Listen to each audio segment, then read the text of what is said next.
Hello there. Welcome to this episode where we are going to dive into the path to healing and waking up in 2021. How to do all the things leading to feeling good in 2021. Now, why 2021?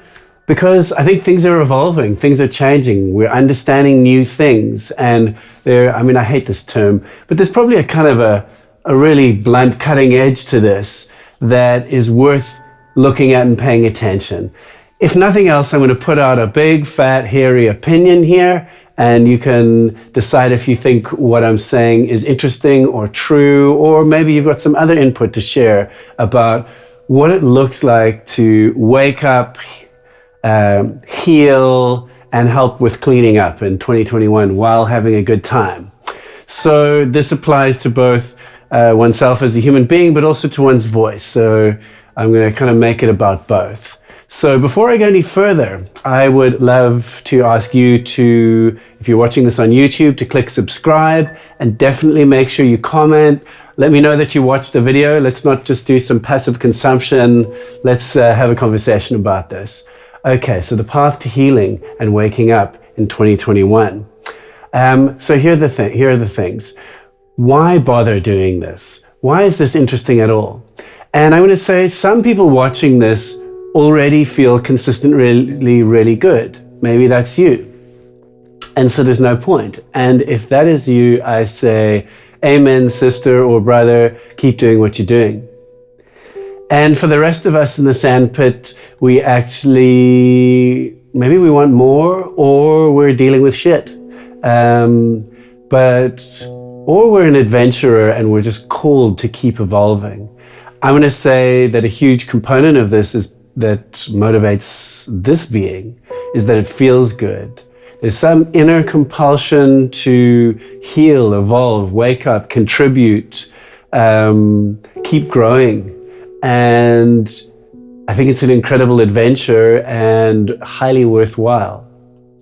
So, and here's the thing, deconditioning. Our neurophysiology kind of means, and for good reason, teaches us patterns of being. So for example, we learn how to brush our teeth, and we do that every day, because if we had to relearn how to do everything every day, it would be an almighty adventure, but we probably wouldn't survive very long, because just even pooping would be like mystifying, and like, where do we do that? And I tried the lounge yesterday and that didn't work so well. Tomorrow I'm going to do it on the bed. And so we have this conditioning that governs everything, and wake up every day playing out this conditioning. And a lot of this conditioning was set up when we were children. And we keep repeating it, and we keep repeating the same thoughts, which are mostly survival-based thoughts about how can I do this better? How can I survive? How will month end work? Oh, I'm angry about that. And they're basically these parts, you could say, living inside us that are on repeat. We're a tape loop. We are programmed and living the programming. So if you feel completely like, amen, I love the robot life and I'm going to live the robot life, then watch no further. But if you're interested in taking it further beyond repetitively watching TV at night and waking up and thinking much the same thoughts, and that's enough, then you're probably enlightened, and I salute you. But this is about those who want to do more. So, what is it and why? Waking up. What is this whole waking up thing? What does it even mean? And to be honest, I'm not in love with the term. But let's just say that one portion of the path, and I'm going to say it's kind of the top half of the path, is, you could call it waking up. You could call it awakening, although that sounds like maybe the unicorns are going to visit us and sprinkle fairy dust, although I hope they do. So let's take a deep breath.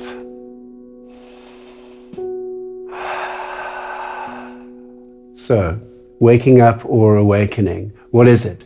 What it is that conditioned entity operates through its mind with associated emotions, day in, day out, these same set of feelings. And it's like being in a very narrow range, in a very stuck TV of thinking the same things almost every day and moving in and out of anxiety and shame and whatever your special little mix of emotions is. And when we talk to people, we're reading them and listening to them and talking to them through this frame. And it's a very narrow frame, and it's just conditioning. And we just take off the VR headset, and there's this potential to move into experiencing life through naked awareness, through beingness, through capacity, through the ground of being. And so we put down the conditioning, or we learn to, and we practice letting go of the neurophysiology. And that's what it is. It's moving into the awareness that you had when you were a child. Babies, they just look out of this naked awareness. There's no conditioning. They're not thinking, I love dad, although he's a bit of an asshole sometimes. And so we obviously need our adult brains too, but there's a moving into the part of us that's not conditioned. The one that can stare at the sky, because the sky's there every day, and without words be filled with wonder and awakeness and appreciation and stillness, and isn't going, oh, look at that sunset, it's so awesome, I love this sun.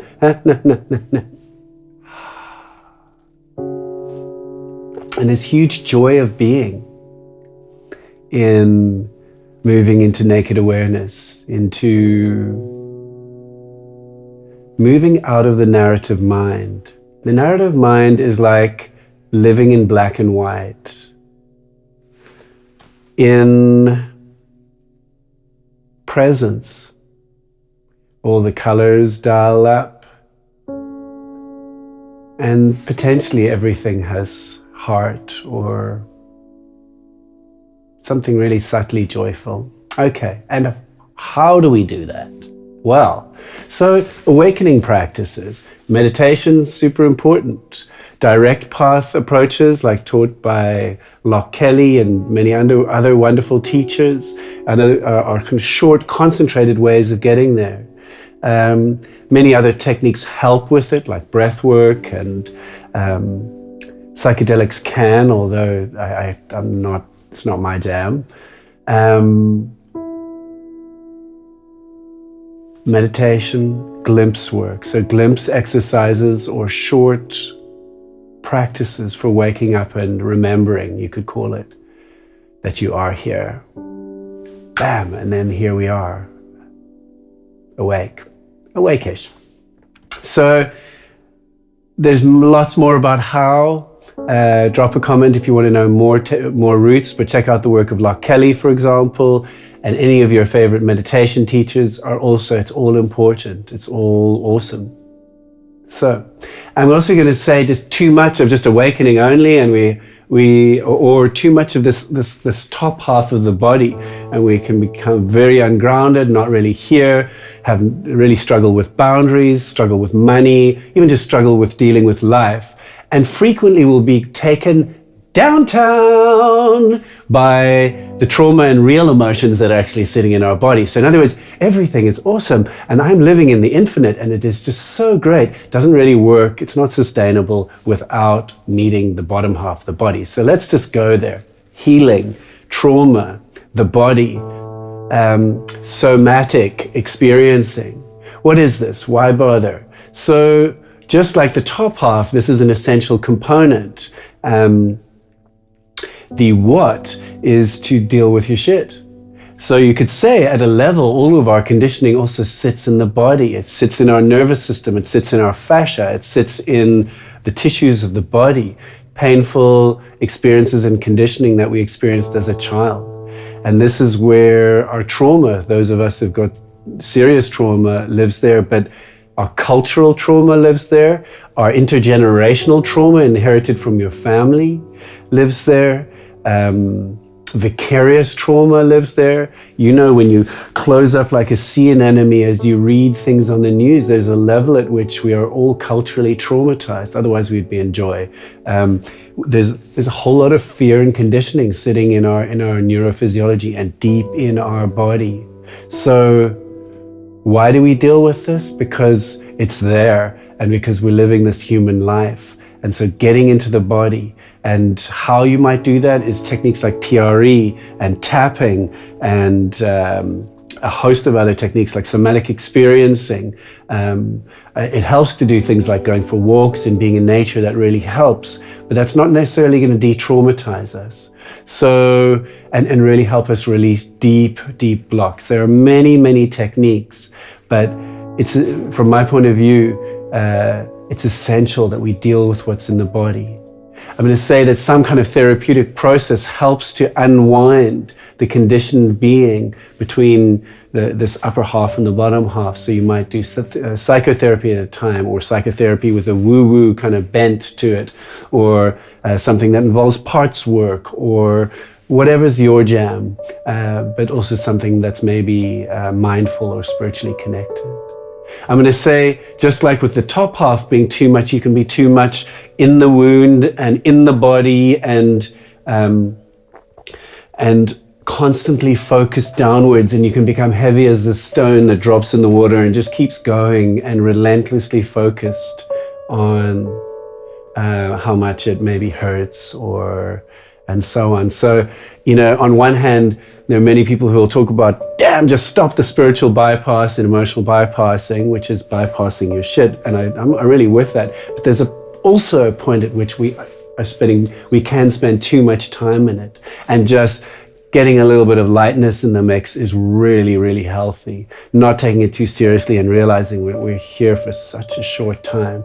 And a little bit of joy is not such a bad thing. So the way I like to kind of put it out is, and this is just my 20 cents worth for 2021, is that we're lengthening. We're lengthening. We are expanding, awakening, becoming beautifully present on this upper half. You can see I'm getting all glistening eyes, my eyelashes are fluttering. What fun. And then we're going deep into the body. We're acknowledging what this humanity, this weird, beautiful, painful, sometimes joyful humanity. We are living this human life. So we're increasing in depth, and we're meeting and healing whatever trauma lies in both our personal and our cultural and intergenerational body, this human. And the best bit is, of course, as we lengthen vertically, in both dimensions, you could say we're going to meet in the heart, a kind of a playful, joyful, clueless heart, right here, with a light touch. And that's kind of it, really. That's what I'm feeling for today. And this comes with the caveat that my understanding, like all of ours, is evolving. And ultimately that I'm going to die, and we're all going to die, and we're dying right now, and what do we really know? And yet at some level we do also know things. So,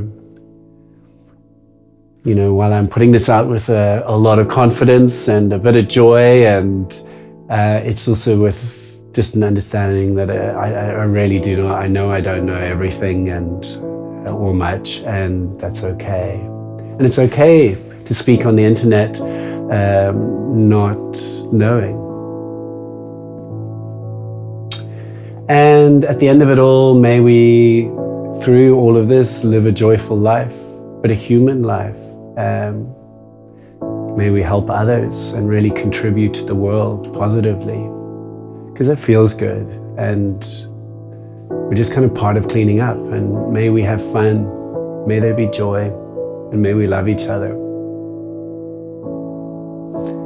That's it. I hope you enjoyed this. Let me know what resonated. If you think something was total crap, drop it in the comments. Let's talk about it. Yeah, just wishing you love and a beautiful day, and sparkly ponies and traumas healed, and a great human life.